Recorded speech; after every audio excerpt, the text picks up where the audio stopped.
How you doing, bud? Hey, Steph. Hey, Jimmy. Hey, Brownie. So this is writer, producer of this show for the Jimmy Dore Show, Mark Van Landuit, also the former co-chair, former vice chair of the Progressive Caucus of Northern California.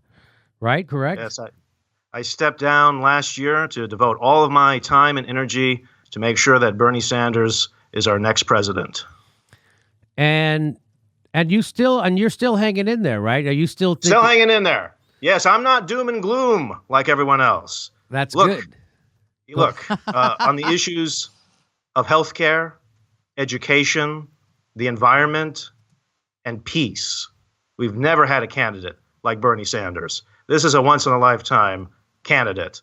And we got to do everything we can to make sure that he's president. And look, guys, don't get so down. We've got still half the primary to go. We've bought time with this pandemic, and we're up against Joe Biden, who is this addled dinosaur out of touch, who was drummed out of the previous presidential primaries for being a plagiarist and a liar, and who is now very credibly accused of sexual assault. And I watched that interview, and with the woman who was sexually assaulted? Who was sexually assaulted by Joe Biden. That's a tough interview. That is a tough interview to sit through, man. Yes, it is. It is hard. And she's not lying. No, she's credible. She's not. 1,000%. You could tell she's not making that up. And you could tell by the little psychological details that she puts in, particularly at the end, about how that she felt that Biden was angry at her. Yes. And her confusion afterwards about how she looked up to Joe Biden and how... Like a father. Like a father, which is the dynamic that you see with a lot of staffers to political officials. That's correct. And so it was heartbreaking. And, you know, these Me Too posers, they're going to expose themselves about how they handle this situation, about how they handle this story. You mean like Alyssa Milano? If they try to act like, oh, no, this isn't happening. If they try to act like the abused family children at the dinner table pretending like it's not happening, we'll see how this goes. You mean like the people who run the Time's Up organization? You mean those people who are acting like this didn't happen? So they're being exposed as exactly what the right wing was afraid of what they were? Was it just partisan hacks using their weaponized sexual harassment claims to take down their political opponents? That's exactly what they do. That's exactly. But you know what? The Democrats have a slightly better history about this stuff. I mean, when John Edwards was discovered, I mean, you know, he was out of the 2008 primary. And when Al Franken, you know, he was drummed out as well.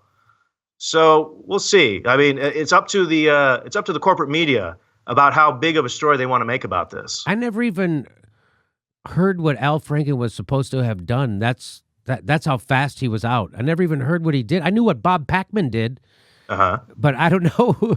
Or Packwood. Remember it was Packwood? I don't know. Remember it was in the late 90s. Anyway. Whatever Al Franken did, ask Kirsten Gillibrand. Yeah, right. But anyway, you know, it's funny that you talk about that there's still chance for Bernie. Of course. Because what I've said on this show is that, you know, what we got to hope for is Biden to have, his mental decline where he can't even... Even the Democrats will have to go, okay, stop it. And then, but the problem is they won't give it to Bernie right away. They're going to find a way to try to screw him again, and he'll have to figure that out and fight against it. And whether he's willing to do that in a sufficient manner, he hasn't showed that he's willing to do that in this campaign so far. So I hope that when the time comes for him to make the fight to actually grab power and become the nominee, I hope he actually fights and becomes a nominee, unlike what he's done up to this point, which is to capitulate, acquiesce, and not throw a punch. I certainly hope so, too. And I share most of your critiques about Bernie and how he's been running this campaign. After Nevada, after his landslide Nevada, and after winning the vote in Iowa and New Hampshire, he should have came out swinging, saying, you know, could show his dominance and say, I'm in control of this party. If you want to beat Trump, come along with me. Because if you're with someone else, you ain't going anywhere. You're not going anywhere with Joe Biden. And also extend the hand of welcome, Because this movement is bigger than just him and just his immediate supporters. It's about bringing us all together. So he could have done all of that. He should have done all that instead of just going back to his old stump speech. Yes. But that moment... Which his old stump speech was, hey, Joe Biden can beat Trump, and he's a nice guy. Everybody go vote for him. Everybody go vote for that guy. He's my friend. I love him. He's not corrupt, and he can beat Trump. He's decent. Go vote for him. That's been Bernie's campaign so far. If you ask people what is Bernie's campaign about, they'll say that he's friends with Joe Biden. Well, when Bernie Sanders says that Joe Biden is my friend, yes, that's a prelude for him to go into a full-on critique about Joe Biden and his record. So that's more than I can say about Tulsi Gabbard, who never made a critique of Joe Biden in any of the debates. The biggest warmonger on that stage. Well, anyway, I don't want to, never mind her.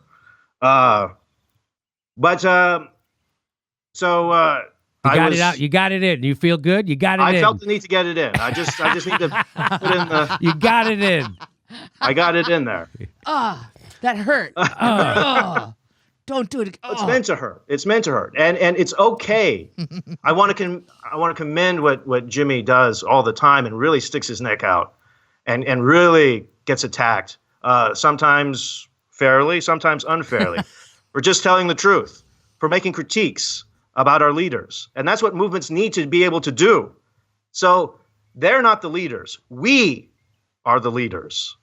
And so our leaders like Bernie, like Alexandria Ocasio-Cortez, like Ilhan Omar, like Rashida Tlaib, they're only as good as we make them. They're answerable to us. And so it's important for people to fully understand. I mean, that's a great point. You're making a great point right now, and I really hope people hear this, that as Bernie said before, many times before, it's up to us to hold our leaders accountable and their feet to the fire, right? Absolutely. And absolutely. If you can't do that as a progressive, we're lost, right?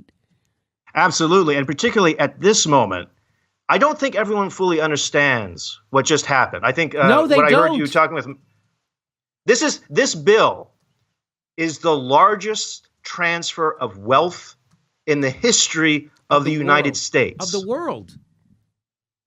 This is a $5 trillion hijacking of the American people. And it's done by, it's going to benefit a select few big businesses to consolidate the entire economy with taxpayers' money. Yep. And this is when we're already in a nation of out of control inequality. And in return for this, we're supposed to take these table scraps for people in crisis, for workers in crisis.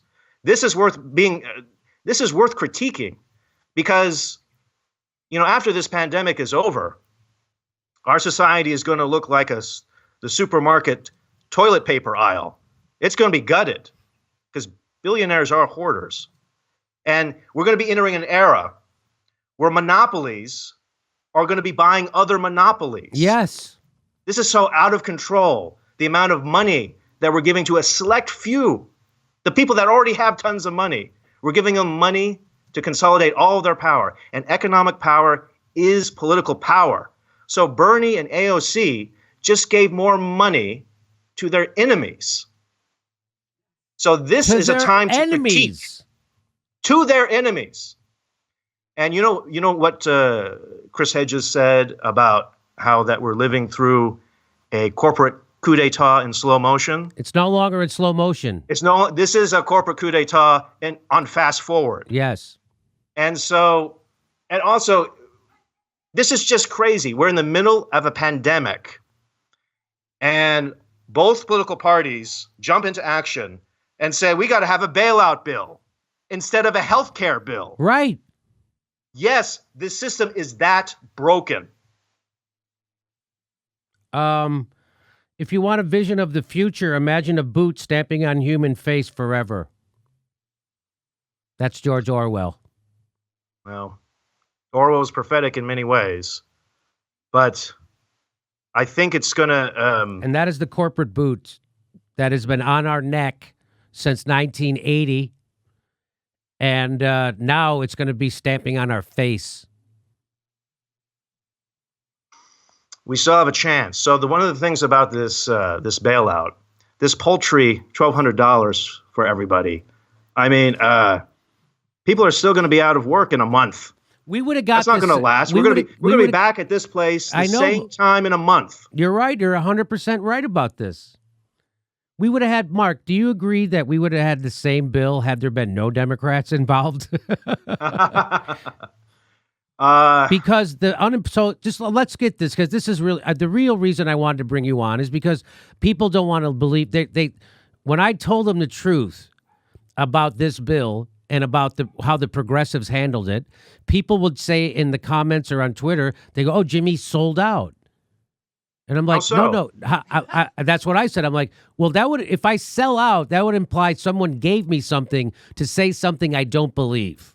I didn't get anything. No one's paying me to say this. In fact, I'm going to take nothing but kicks in the balls for saying this, because there are a lot of people who aren't ready to hear this yet, but will be someday, and they'll need to hear this. They'll need to what people were really upset about the Matt Stoller interview, and I think Matt is a little incendiary with his language, and he certainly didn't need to attack Bernie. He was trying to get a rise out of everybody. He's trying to it's good for Bernie supporters to hear that kind of stuff. Yeah, I think it is. So that's what I wanted to say. You said that it's good for Bernie supporters to hear that interview. Tell me why. Because I think they are on an unhealthy track where they even turn a bad vote into a victory. So that's unhealthy. That's unhealthy for a movement to keep its leaders accountable. It's unhealthy for progress to be made. It gives in to a narrative that is handed to them, and we're supposed to be countering the narrative. Jimmy, do you know anyone who's a bigger fan of Bernie Sanders than me? No. I mean, I do think that Bernie is a hero. Do you know anybody? I do think that Bernie is a great man. But I can tell you every single bad vote that Bernie has done in his career, and I wish I was there to tell him not to do that vote. And but now he has a movement that can tell him not to make those votes. And that's what our job is to do. And also, it was a tough situation that Bernie was in. So this is crisis capitalism. And with the chaos and panic and fear, which is what Washington, D.C. thrives upon, and that's what Wall Street uses, Wall Street and the oligarchs are able to use to their advantage. Bernie has to be made of sterner stuff than that. And also, and not just Bernie. I don't want to put this all on Bernie. The failure was the entire Democratic caucus. So this was the Democrats gave this bailout, put this bailout and all this money into the hands of Steve Mnuchin. Steve Mnuchin, who, by the way, should be in jail. But since he's a big campaign donor to Kamala Harris, he's not. And the fact that people are so desperate and so afraid that they're looking for victories when that was not a victory, that's disturbing. And people just need to understand what's really happening, because if you can fool people with this little thing, it's dangerous. It's dangerous for civic engagement. I agree. It's if we on the progressive, that's such a great way to put it, Mark. I know every bad vote Bernie ever made, and I wish I was there to tell him not to. And now his movement is here to make sure he doesn't make those bad votes when he's in a pressure-filled spot. Yes. That's what we have to do. And what the opposite of what someone does, what someone should do who wants a healthy, functioning movement, is to be suppress dissent or suppress criticism. Right. That's the opposite of what progressives are supposed to do. But that's exactly, I've been bad faith attacked, and I'm going to be attacked bad faith over this too. I'm watching so just for the fact that, now I don't know how much you know about the bill, but I know that Bernie didn't write anything in that bill. The unemployment part that they're talking about that he gave the speech for, that was written by Michael Bennett. Bernie didn't write that part. And the speech that he gave that everybody's pointing to, Bernie saved unemployment for us, that is not true. What happened was Lindsey Graham and that other fuck said, we don't want to give money to the people. And what Mitch McConnell says, okay, you make the amendment, it's going to fail. And so you get to go back and say, I tried to stop giving money to poor people, to your constituents, but the bill's going to pass. So in the meantime, Bernie gave a speech saying we got to get rid of this, even though everyone knew that was going to not pass anyway. And so now everybody points to that video and says, thank you, Bernie, for keeping that, even though it was going to stay in the bill anyway. Isn't that what happened? I asked the former vice chair of the Progressive Caucus. former vice chair. Former vice chair. Bernie was doing what Bernie does best.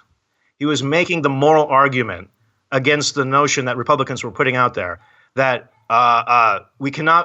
unemployment benefits cannot be too generous to working people. Yeah, but you know that was, but the point, Mark, and you know that you're not answering the question. Oh, sorry, go ahead. You know the point, though, was that was theater, right? That when Bernie did that, it actually didn't have an effect on the bill, although they want people to think it did. It didn't, and that they fucking actually did nothing.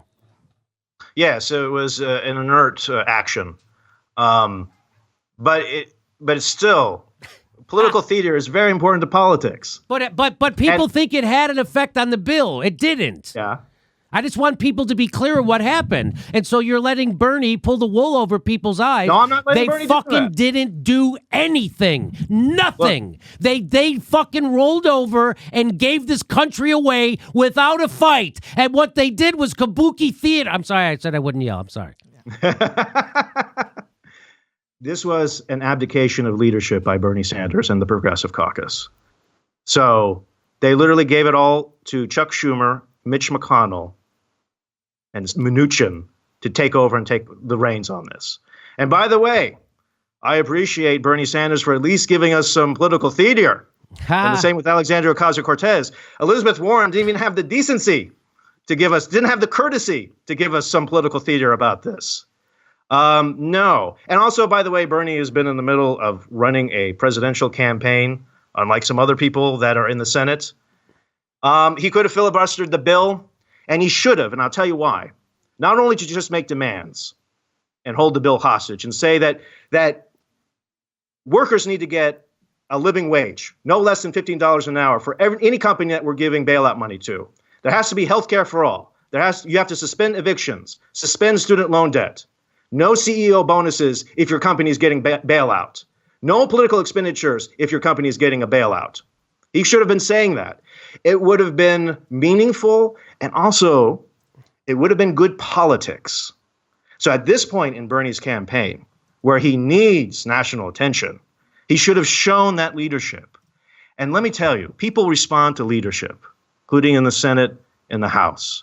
I've worked with a lot of people in the House and the Senate.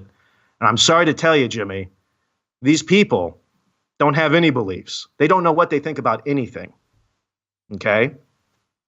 And so it just takes a little bit of leadership, and then you would have Sherrod Brown come around to Bernie. This is and what Elizabeth I'm saying. Warren, yes. and Chris Murphy. Yes. And also, Bernie should have been, just like you said that very smartly. This bill should have split into two parts. It's a no-brainer. Because bailing out massive industrialists is not the same as bailing out workers. And so that should have been made clear right from the beginning. That should have been the initial fight. So, yes, I'm disappointed in a lot of people. And, to Bernie's credit, he created a very comprehensive, very intelligent, very bold coronavirus relief program bill. Right. Okay. And he used his campaign infrastructure to try to get as much support for it as possible. Now, as we both know, Bernie's a bit of a lone wolf in the Senate, but he still did that. And by doing that, by having that bill, that's sort of the list of demands. Okay. And a lot of that language you saw in the better parts of the bailout were references from Bernie's relief plan, which, by the way, the defense production, the fact that Trump listens to Bernie Sanders more than the Democratic Party is very frustrating. So Trump understands, bold, single sentence headlines. So Trump was able to grasp that I'm going to be putting stuff into production. And that's frustrating to me. That's really frustrating. But anyway, so we're stuck in a situation. This bill is way bigger than TARP. But it's just like 2009. and that we're going to be bailing out and giving all this money to the bad actors, and they're still going to take your house. They're still going to ruin your life. They're still going to take control of what you buy and what you can sell. And it's a terrible bill. I mean, the bigger businesses get bigger tax cuts than the smaller businesses. So it's really a cynical bill. I mean, evil in its craftiness. It's in the interest of Wall Street and oligarchs. And I open up my inbox and I get an email from the Sanders campaign telling me all the great stuff they got in that bill. So, well, those things are for real. Bernie's not lying. I mean, they're not. But now people are running. Instead of people being upset, now people are going to go, "Oh, we got something." No, but the email should have been, "This is why I didn't vote for this. This is what's wrong. This is what's coming." Right. This is what now we have to do. Not like, we got shit for you. Be okay. Anyway, well, I know $100 billion to hospitals is something, and increased unemployment insurance, and the small business grants are very generous in terms of the time frame. Yeah, it's the equivalent. But look, this bill is getting worse and worse. I know. So as you keep reading through it, the New York Times just did an article about this. There's $170 billion tax break for property speculators. That's right. So now it's going to be, and it's not just going to be the big cities. It's going to be in the small towns in Iowa too. Out of control property speculation. So now if I go buy right now I can go buy a property. Now if that property goes down in value, I can write off all those losses, even if I'm making a profit overall from something else. That's what. So now there's no loss to to real estate speculation. Right. So now they're just going to start buying everything.